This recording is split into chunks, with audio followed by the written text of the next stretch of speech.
Do you want to be famous on YouTube? Well, before you can be famous, you got to start somewhere. All of the biggest YouTube channels, whether it be Graham Stephan, Mr. Beast, Meet Kevin, they all started with that first subscriber and that first view. Guys, in today's video, we will be discussing 3 tips that could get you to your first 50 subscribers and 500 views. Stick with me, let's dive into the content. What's up, friends? My name is Kendall. Today we are going to be talking about 3 tips that can get you to your first 50 subscribers and 500 views. Now, I also have a YouTube channel. I typically run a financial-based YouTube channel, so this is kind of out of my niche a bit. The financial-based YouTube channel that I run, the title is Financial Friendship. Check it out. You'll help me out. I appreciate it. But with me starting to make videos and those kind of things, they picked up a little bit, and I've been very fortunate with the growth that I've had. It's not been substantial, but it is still growth, and I'm appreciative of every subscriber, every view, and every like that I get. Help me out and do that for me if you don't mind. But guys, it started very slow. And not only did it start very slowly, it was very demanding. There's a lot of time that goes into it, a lot of effort. And if you're starting out a channel, I'm sure you understand that right now better than anybody. But I thankfully was able to get into contact with a fairly successful YouTuber who also is in financial-based YouTube channels. And he informed me that his hardest thing to do initially was to get his first 50 subscribers and 500 views. So with that being said, I made today's video. I hope it suits you well. I hope it gives you benefit. And if it does, please hit that like button and hit that subscribe button. But number 3, friends and family. Guys, if you can't rely on your friends and family to help you out in promoting a YouTube channel, who can you really count on, right? So a lot of promoters, you'll see them say, don't rely on friends and family. It can confuse the YouTube algorithm. The question is this true? And to be honest, it depends. If you have a fairly prominent YouTube channel, you have over 1,000 or 10,000 subscribers. Let's say for me, I make financial-based videos on YouTube. And if my wife, as a subscriber, is watching my videos, but then mostly what she's watching are DIY programs or makeup tutorials or something like that, well, then it could confuse the YouTube algorithm. They'll put out my content to people that likely aren't going to be clicking on it, which is essentially a wasted impression, and it'll decrease my click rate, which could alter my channel in a negative way. But when you're first starting out, you need all the help you can get. So if it's you go on Facebook and you promote your channel to friends and family, is that a bad idea? Not really. I think it should be fine. I still personally do this myself because I still have a relatively small YouTube channel. But again, when you're first starting out, it's not going to matter. You need all the help you can get. The more times that you have people watching your videos, the more people that'll like it. Typically your friends and family are pretty good about that. And subscribing, typically they should be good about that as well. Then you may get your content out there a little bit more in the beginning. Because the unfortunate truth behind it is 75% of people that watch YouTube videos do not hit that like button and do not hit that subscribe button. So please, let's break the mold and do that for me. I appreciate it very much.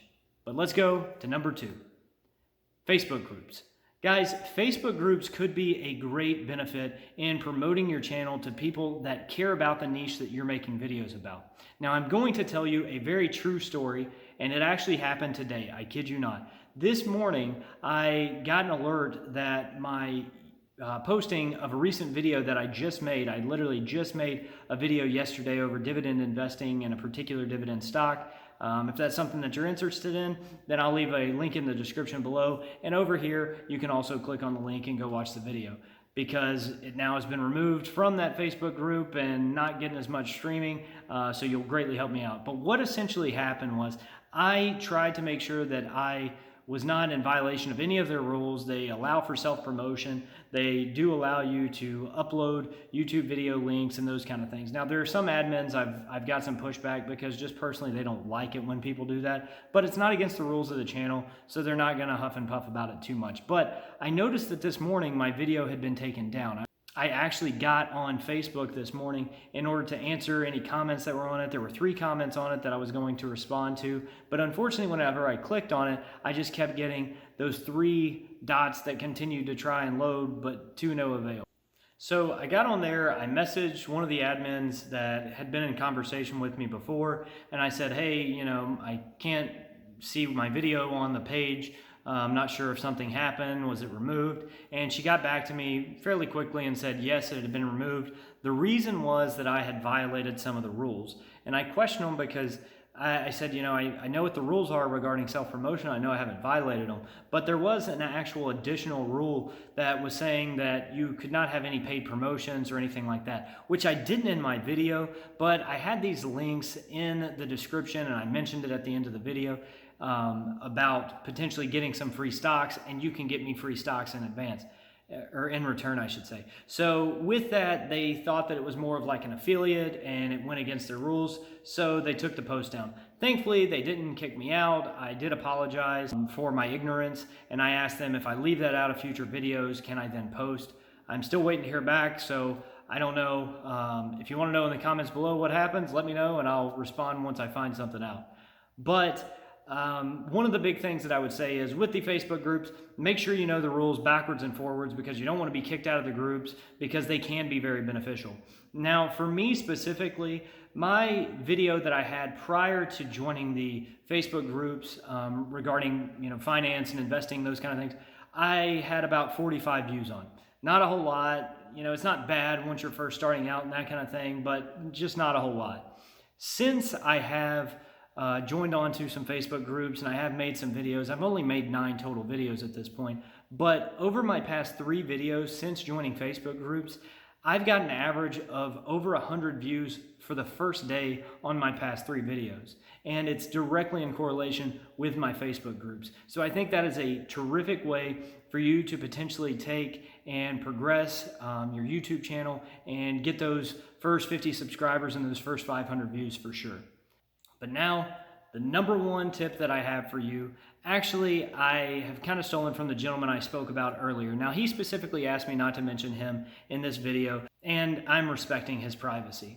But what he told me was, don't lose sight of the small milestones that you hit, because you're looking out for big ones. And for him specifically, he kind of did that initially and he kind of got bogged down. He beat himself up because he wasn't getting many subscribers quickly, and it was really kind of playing on his mind.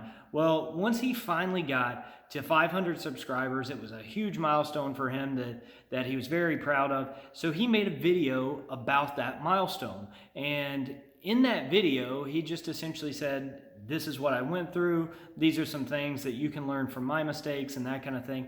And to this day, that is his most successful video. Even on his financial-based YouTube channel, that video about how to get his first 500 subscribers was his most successful. And what he told me was the hardest thing for him was getting his first 50 subscribers and his first 500 views. So therefore, that's why I'm making this video. Now, I'm hoping that I get the same kind of success on this video that he got on his, and hopefully it will get me some views, some likes, and subscribers as it did to his. But if you focus on little small milestones and how to help other YouTubers obtain those milestones, then that could be greatly beneficial for you and your channel. Because not only is it going to expose your content to people that are in the niche that you particularly are making videos for, but it also can open you up to a whole new group of both YouTubers who are typically willing to help each other out, and people that are aspiring YouTubers, which also would likely help you out in the form of views, watch time, likes, and subscriptions. So guys, I hope this video has helped you. If you have found value in this video, please do not forget the 2 simple things that greatly help out myself and this channel, and that is to hit that like button and hit that subscribe button. I appreciate it so very, very much. Best of luck on your coming YouTube endeavors and your growth of your channel. And until next time, I'll see you. Peace.